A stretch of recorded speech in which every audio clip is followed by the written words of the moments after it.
what the hell am I going to do? Like, what have I just seen? What is next for me? What does it all mean? That goes through your head. And for me, it was confusion. Bundjalung man and entrepreneur Dwayne Good has been through his fair share of curveballs, but they were all before he went through the ups and downs of running his own company. His story isn't the tale of a keen strategist navigating the MBA to boardroom pipeline. His is instead the curvy type of success, where you start, stumble, dust yourself off, and then start all over again. Like most business owners, 2020 was a challenging year. But for Dwayne, the trials of 2020 weren't for the reasons you might expect. And to get to the heart of his career, well, we have to go back to 2004, to a beach in Thailand. We grabbed what possessions we could, which wasn't much, and opened the door, and the water just bowled us over. We were literally swimming through the door out into the courtyard, going with the force of the water to the back of the hotel, hit the fence line. Luckily, there was a set of stairs at the end of the fence line that we could sort of take ourselves across the fence with pulling ourselves over. Scurried up the set of stairs and sat on the roof of the hotel. Surviving the Boxing Day tsunami was a turning point for Dwayne Good. But where have those life lessons taken him since?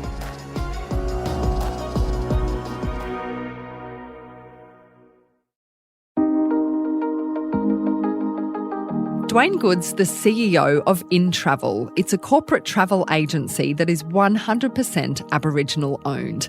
Dwayne Good, welcome to Curveball. No worries, thanks for having us. Your parents were quite young when they had you. What do you recall of your time growing up? Yeah, so I come from Aboriginal father and a non-Aboriginal mother. They were quite young when I was born, so my father was 16 and my mother was about 17. And they met at high school and they had me. They were separated pretty quickly, and so it was pretty much my mother on her own, and Dad would come and go, but it sort of he wasn't probably around long enough to assist my mum. And I did spend a lot of time with other family members. I was bounced around, and I remember a lot of time with my great grandmother. And yeah, growing up in her household, and then my grandmother as well. And so I think until my mother was ready to take responsibility of this little kid being me, I kind of bounced around a little bit from place to place, and yeah, that's what I recall. I do recall a lot of Shirley Temple movies at my great grandma's. I had that too, actually. My grandma was well into that too. So that's pretty odd for a little kid to be watching Shirley Temple, and it was. I knew that was different because my friends certainly weren't watching it, but it was interesting. Was there a sense of, for you, an Indigenous father, a white mother, but once Dad's sort of not so much on the scene, I imagine you're around white people. Was that a tussle for you as a youngster, or did you not really comprehend what that might mean for your identity? It became a tussle as I became older, but I do remember clear differences between the two sides of the family. I would go and visit my father, and it would be a house full of Aboriginal people and a very different sort of way of life. Lots of kids around, and I just remember thinking, wow, this is very different to my non-Indigenous family, and feeling a huge difference, and just kind of seeing a little bit of, almost in the early days, also seeing a little bit of a difference in probably quality of life as well. So that was pretty evident in the early days. My identity, I really didn't my dad sort of didn't spend much time with me on what it meant to be Aboriginal. I did just learn that sort of, hanging out with other Aboriginal people and other family members and cousins and uncles and aunties and so on. And so early on, it was a bit confusing, yes, absolutely. And your mum battled alcoholism, and eventually I think you got kicked out of home as a teenager because presumably she was, having trouble looking after herself. What happened there? Did you just have to move in with somebody else, or how did you cope with that? I was really young, but I just wasn't aware of some of the things that my mum might have been going through, but definitely saw that there was, she was stressed out a lot, and just watched a lot of, I guess, drinking and whatnot. There were periods up and down. It wasn't all the time, but then I guess one thing led to another. It just kept evolving, and the relationship started to really fade out and became, just kind of unmanageable. And I think I was about 16 on the day that I was sort of booted out of the house. And at the time, I don't speak ill of my mum, but I do know that, she's definitely not thinking straight. It must have been hard for you then. That's such a formative part of anyone's life. I think it was boxing and soccer that helped you through those times. Yeah, I was a pretty good sports person and always was doing something. Soccer was a big one for me when I was younger. Did a little bit of boxing in the younger ages as well, but then more got into it as an adult. But those things were absolutely a good distraction for what was probably not a very good childhood, I think, or just the environment that I was in. So sports was really just a good distraction and something to keep me fit and healthy, I guess. And what about boxing? What did you enjoy about that? Later on in sort of my mid-20s onwards, I really got back into boxing. And for me, that taught me a new sort of level of discipline and commitment. And it really challenges you. It's a really incredibly difficult sport. You have to be really up for the challenge, and it sort of put me out of my comfort zone. And it taught me a lot of great things about my character, and sort of was the fittest I've ever been. That was a long time ago, and about 15 kilos ago. So yes, look, we're all carrying a little bit more in our middle age. Yep. Yeah. And then, a little bit older into your mid-20s, your mum does pass away. And what does that mean for you at that point? I was really lost. No direction, no confidence. I felt abandoned, and I just was really, I don't know, I was just really lost, like a lost puppy. I didn't speak to her actually, but from that young age of being kicked out, really didn't speak to her properly up until like literally when she went to hospital for... she just kind of drank too much one day, and then it sort of, her body just shut down, and then I had to go to the hospital and go and talk to her, and that was it, and that was really that was my only goodbye after 8 years of wasted, I don't know, anger towards each other or whatever, and so it probably is the hardest sort of period of my life, that what came after that, I guess. It's interesting because you then make a decision to go overseas. And was that a case of, wanting to run away from it all? I 100% was running. I was going through a lot of grief and, again, just confusion. Still the lost puppy who had no idea about what's next. And, yep, like a lot of Aussies do, we head overseas and live and work in the UK. And so I decided to run from my mindset in Australia and just try something new. You never quite made it to England though. What happened? No. So this is only months after my mum passed, and we flying with Thai Air, we did a stopover in Thailand, never been there before. I was with a mate, and we wanted to go and check out some of the beaches. We went to Phuket. It was 2004. So it was in and around that period. So 2004 is the time, of course, of the tsunami that wipes through so much of Asia. You're already full of grief. You are trying to escape your own self by flying to the other side of the world. You don't even make it. And the next thing, you're caught up in one of the biggest natural disasters, certainly of my living memory. Well, I can't even imagine. Yeah, we were asleep at the time in our bottom floor apartment in Phuket Beach, and on a hotel that was literally right pretty much on the beach, and the waves came through and pretty much engulfed that whole town of Phuket, and over 10,000 lives lost on that particular beach, and we were lucky to make it out of there alive, and only just. Can you give me a sense of what happened though? You're asleep and then the next minute there is a wave. Like, do you wake up at the point at which waters are surrounding you? The only reason I was asleep is because we had a big night the night before. So we were lucky because we'd usually be on the beach, and so we weren't on the beach. And so we heard gunshots. Yeah, that's what woke us up, gunshots and screaming and lots of just chaos. So we opened the window of the front, which was facing to inside the courtyard of the hotel near the pool, and we saw the place was up to about sort of almost chest height of water, and we were like, what is going on? And we were just waking up with vicious hangover and was saying, it must be a burst water main or something like that. And then we heard more gunshots. So the gunshots were police trying to wake people up, and so you could attempt to get out of there. And so that's what we did. We opened up, we grabbed what possessions we could, which wasn't much, like passport, phones, and opened the door, and the water just bowled us over.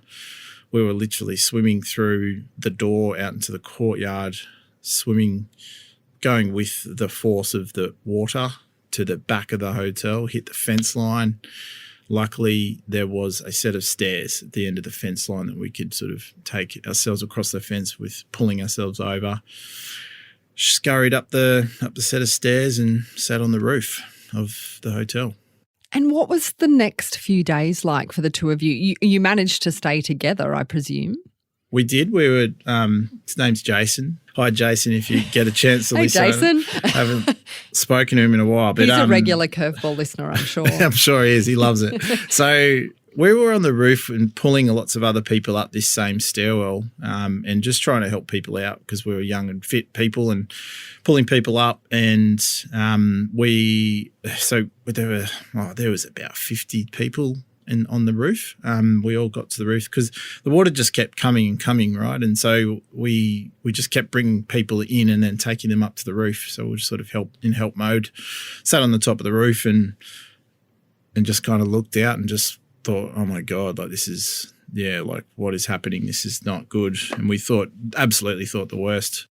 You then have this kind of epiphany because you're dealing with multiple traumas. Mum's gone, you're a bit confused about who you really are. You've had a slightly troubled childhood. And then you land in this complete, catastrophic, almost like a war zone. Hundreds of thousands of people died in that tsunami. But there was a bit of an epiphany for you. Yeah, I decided I didn't want to go to the UK. I was probably not in the right headspace, and it would have been dangerous for me to go there, and would have got lost in a city and not thinking straight. And so I decided to go home to Australia and just have a little rest and have a think about what the hell I was going to do. So I went back to Oz and with family and friends, and I kind of just sat there just regrouping. And was it a sense of, I've survived this, so I better get on and live life? Or was it, I can't believe how terrible things are for me? I mean, that could have gone either way for somebody. I think as a young man, a 24-year-old, it was just the best way to summarize it is confusing. What the hell am I going to do? Like, what have I just seen? Like, what is next for me? What does it all mean? That goes through your head. And for me, it was confusion.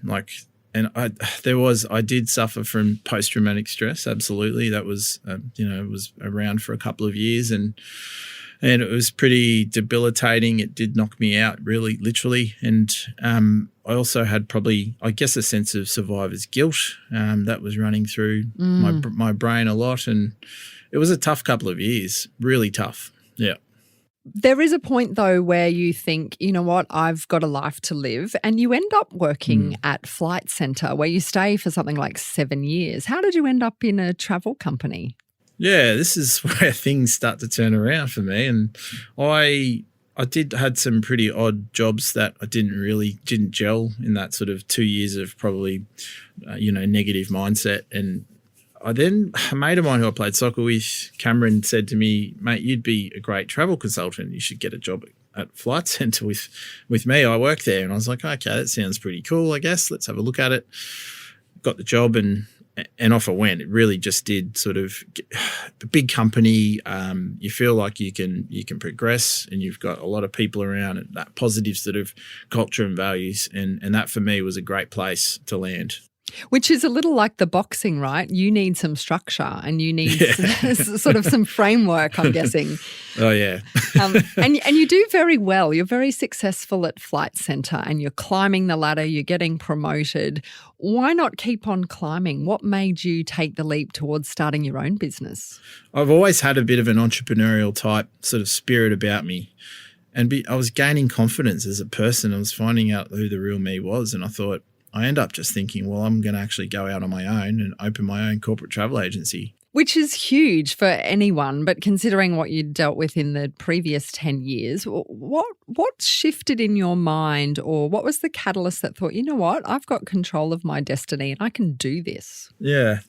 When I was going through my negative patch, I had two decisions. I had either to stay negative and have an unfulfilling life, or have a crack. And so the stuff that I dealt with up until the age of 24 wasn't ideal, but after 24, with these huge events that have occurred, I had a chance to rebuild my mindset, and I chose to go down that road and rebuild and give it a go anyway. And so I identified I just had to start building confidence, putting myself out of my comfort zone, doing things that are just, that are going to be really challenging, that will give me a sense of confidence, and I'll get on a roll. That's kind of what I said to myself back then, and then off I went. So that boxing was, getting in the ring and doing boxing was the same, sort of set of challenges and putting myself in a company that's huge like Flight Centre and testing myself there. Like these small challenges, I did gain momentum. Sure, I had some losses along the way, made some mistakes, but I gathered momentum, and I got to a point at my end of my career at Flight Centre, I thought to myself, this is my next challenge.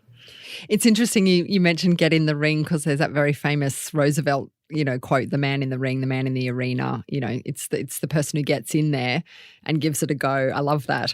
InTravel, of course, is I think one of the country's first 100% Aboriginal-owned corporate travel agencies. That's significant. It's pretty cool, right? It's really cool. Yeah, it's pretty cool. What was your dream? What was your vision? It was to, open up, Australia's first fully Aboriginal-owned corporate travel firm. I wanted to lead by example and open a business that competes with other big travel agencies to show Australia, so the Indigenous community and also non-Indigenous community, that Aboriginal people do have a place in the economy and entrepreneurship. And so lead by example, but also really, really wanted to hire and train other Aboriginal people into my business, because I understand some of the ways we can close the gap, if you like, or improve our community outcomes, and employment is a huge part of that. I also love the travel industry, so why not get other Indigenous Australians into my business to also feel what I feel, and that's a real passion for the industry. I think it's important to say here, though, you have no university background. You haven't been in business. I'm starting my own business, Dead Set Studios, after, a very successful career for 20 years and a university degree and, a sense of, I guess, privilege in my life. And it is still really, really hard. Yes. So I'd love to know what those early days were like for you. Was it tough? Oh, it was incredibly tough. I spoke about me challenging myself. This was one of the biggest ones I've had, and it still challenges me to this day. And I love it. I just love it. I love being tested by this every day. And it was incredibly tough and stressful. And I had no idea about business ownership. So I just jumped. And then off I went, and I had someone good who was working with me and supporting me, but it was still an oh my God moment, like, what have I done? And how did you get past that? Because I think nearly everybody I've spoken to on this podcast has that moment where they think, this is just too hard and I want to give up. What made you keep going? Was it the response from other First Nations organisations who were suddenly going, yep, we want to book with you? Definitely. There was some really positive support in the community. There was some positive support in corporate and government Australia. There are a lot of businesses out there that love corporate social responsibility. They loved what we're about, our ethos and our social impact footprint. And so people were absolutely behind me and my vision. So clients weren't an issue, finding clients, because we're a pretty cool story. And our competition is, there's some agencies with purpose, but our purpose is solving a really important issue that we have in this country, and that's around closing the gap. And so people get behind that, and I think they like the underdog as well, and they liked that I'm having a crack and still do.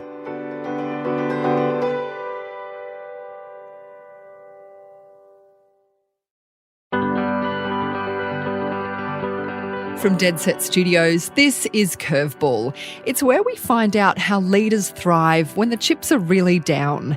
And my guest today has had more of those moments than most. Dwayne Good is the founder and executive director of InTravel. And Dwayne, you made a decision then to partner with another organisation to go into a joint venture. Can you talk me through how that worked? Yeah, look, that was it was a really interesting experience. I think I was on a bit of a roll with InTravel Group. We were growing really, at a solid rate.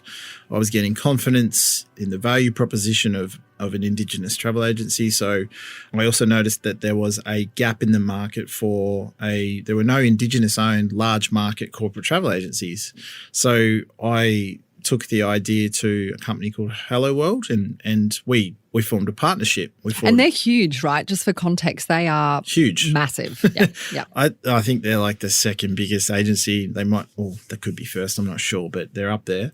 And so we formed a business. So it was majority Indigenous owned, so 60% owned by myself, and then them with the other. And their role was to provide the infrastructure and technology to run a large market corporate travel agency, so targeting really big, high volume corporate travel programs. And so, but I've since left that business. I exited that business in late 2020 to purely focus on my baby, which is InTravel Group. And what would you say worked well for the joint venture operation? Because I imagine, you'd built your business to a certain point, but it must have seemed alluring to have someone, take over some of the back-end function or sort of the things that a large corporation can provide. Absolutely. And I think that's what a really good joint venture does. You're sharing each other's strong points, right? And so I was giving the business aboriginality and purpose, and they were giving, the business, infrastructure, resources and technology to take on big volumes. And so what I did, though, soon work out is probably that partnership wasn't for me. And so it was a great vehicle for a potentially some really great social impact, like high levels of Indigenous employment. But for me, I learned over the years that wasn't for me, that scenario. And so I decided to exit. We had some great success in that business, don't get me wrong. We won the largest contract we won was Australia Post, and they were very much behind the purpose of that business around the social impact footprint. They were really keen to see us grow and employ, train and develop Aboriginal people, and so that was a really good sign. That worked, but and I'm glad that I exited, I guess, on a high with that level of success for the business. I think there is a distinction, though, and I'd love for you to explain this to me, between a company that's 100% Indigenous owned versus a company that has a majority Indigenous ownership. What's the distinction? So Indigenous businesses have been really emerging over the last sort of 10 years, to a degree 15. So there's a lot of corporates and government entities saying we want to support Indigenous business. And so the issue is that we're so small. A lot of small to medium-sized Indigenous businesses, we don't have the capability to take on large contracts. The big companies like the Australia Posts, they want to support Indigenous business, but no one in my little business wasn't big enough, and didn't have the support and resources behind it. So that's why a company or two companies might form a joint venture to link into some of those opportunities by big corporate and government Australia. So there's a lot of joint ventures popping up. Now, what is probably clear is not all of them are actually benefiting the Indigenous party. And so there are a few good ones around, but I just think there are only a few good ones around now. So unfortunately, when you have to partner with someone, you have to pay, certain particular sort of overrides for the capability side. And so sometimes the upside financially for the many joint ventures in the country, the upside's all heading towards the non-Indigenous party. So does that really improve any of our social challenges? I just don't think so, in my opinion. Do you think that's the case, that no joint venture model will work between Indigenous and non-Indigenous businesses to actually deliver the sort of outcomes we need for First Nations communities? I won't write it off. There are a few good JVs out there, but where they do generate social impacts such as employment, economic independence for Aboriginal people, the owner is paid accordingly and so on. But some businesses just simply don't. And I think there are ways. I think the framework now needs review. And so if you want to open a joint venture, is the Indigenous party receiving the right amount of upside? And are they growing? Are they going to exit the business and they're able to buy the business? There's so many factors at play that will determine whether there is social impact. If it's just a business that's only generating profit for the capability partner, then what's the use? There's no social impact at all. So, and what do you think some of the common mistakes are for organisations, or that organisations are making when they're trying to either diversify their supply chain or be more inclusive and give work to First Nations communities through their business dealings? Like, what is that side of it getting wrong? Look, I think it's pretty popular to say you're supporting an Indigenous business, or you have an Indigenous engagement strategy, or you have a reconciliation action plan. But not all of those plans are necessarily genuine. A lot are. Or equal, right? They look different in every organisation. That's right. And sometimes it's not necessarily the corporate's fault, or they just sometimes don't know. But again, if we have a think about what all this closing the gap is about, it's about social impact outcomes and community outcomes on the ground. So if you're a company out there, you should be reverse engineering and saying, we want to hang our hat on these community outcomes. How do we go and do it? And that's the plan. Instead of writing the plan and saying, look at what we just wrote, and putting that on the shelf, that type of approach is dangerous. It's a false sense of success in closing the gap and making this country better. It's very dangerous to think like that. And sadly, there more and more are popping up. I'd like to interrogate that though, because to play the devil's advocate for a moment, and I completely get where you're coming from, unless the business is profitable though, you can't also include, can't also improve the outcomes for Indigenous communities, etc. So how much of it is about that being your starting point versus making sure the business can actually work and therefore create those outcomes? It's tricky. It is very tricky, and it's a really good point. So businesses can't compromise their success. This is why the big companies do, usually have social impact sort of plans and whatnot, because they can afford it. They're making money and they're profitable. So they're usually the big ones, but sometimes the smaller ones, the smaller companies are the ones that can actually get more done around the actual community outcomes. And so it is a complex situation. It's not as easy as I made it sound, but if people really delve into making it work, then they can make it work. If you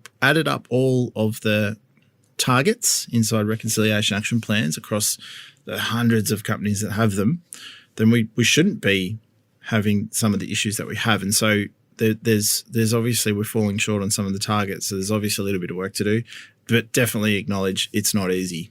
What are some of the other things that we should all be thinking about as we reflect further on the reconciliation that still has to happen in Australia?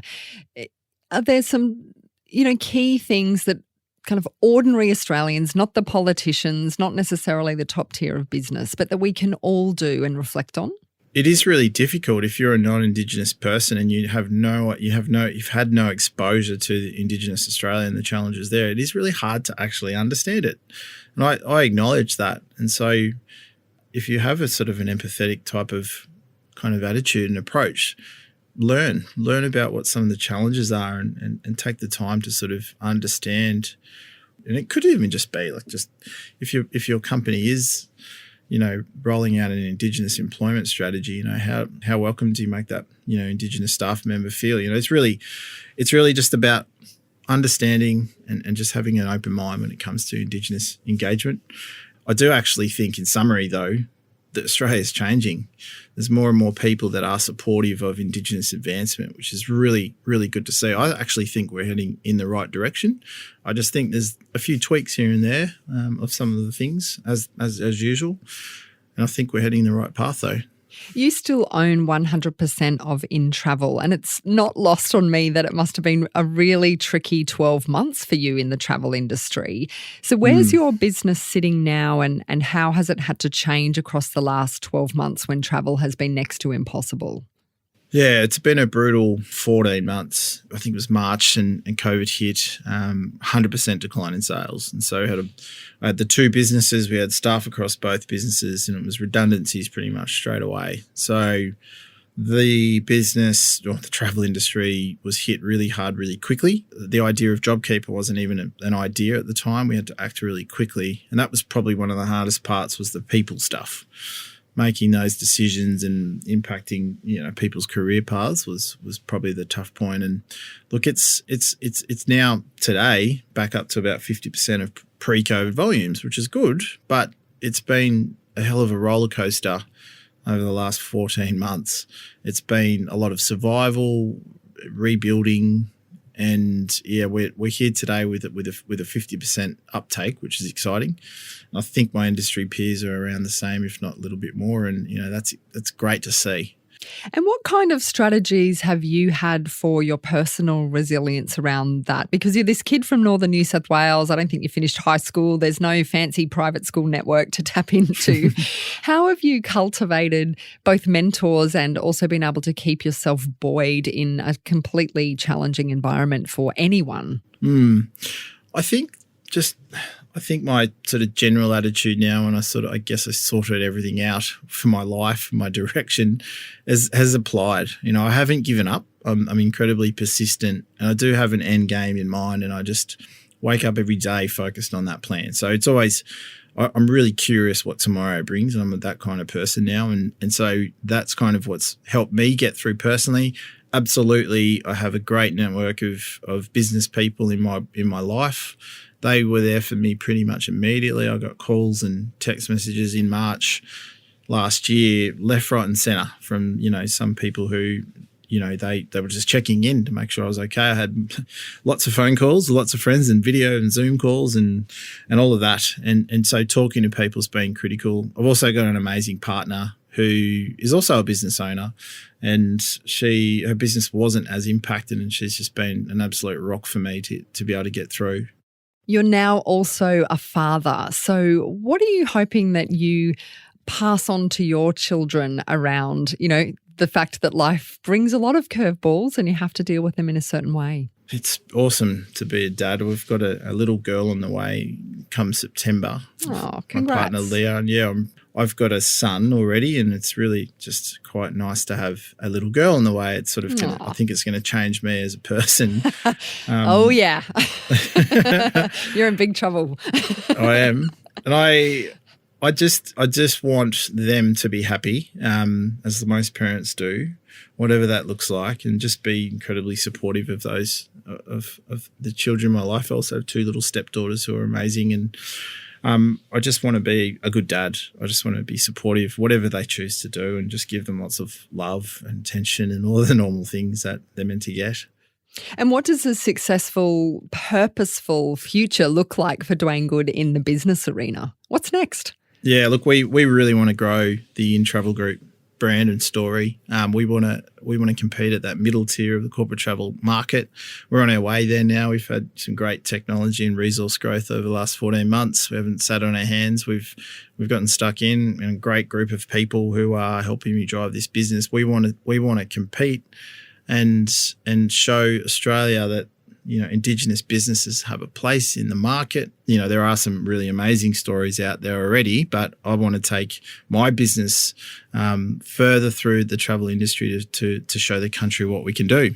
I also want to hire, you know, more Aboriginal and Torres Strait people in my business, and that's really important to me. I want to, you know, let's say we've got, you know, 50 people in, you know, 5 years' time. I'd love for our percentage of Indigenous employment to be up around 50%, you know, running the company, you know, working in different roles and just really enjoying the travel industry. What do you think the guy who landed back in Brisbane in 2004 post that tsunami would think of Dwayne Good here today in 2021? Oh, it's a good question. It's an emotive question. I feel emotional thinking about it. I'm proud of myself, and I'm glad I made it. You know, I've got more work to do, but I'm just really happy that I'm happy, and I just kind of I feel good. Dwayne Good, congratulations on InTravel, a 100% Aboriginal-owned business. Thank you.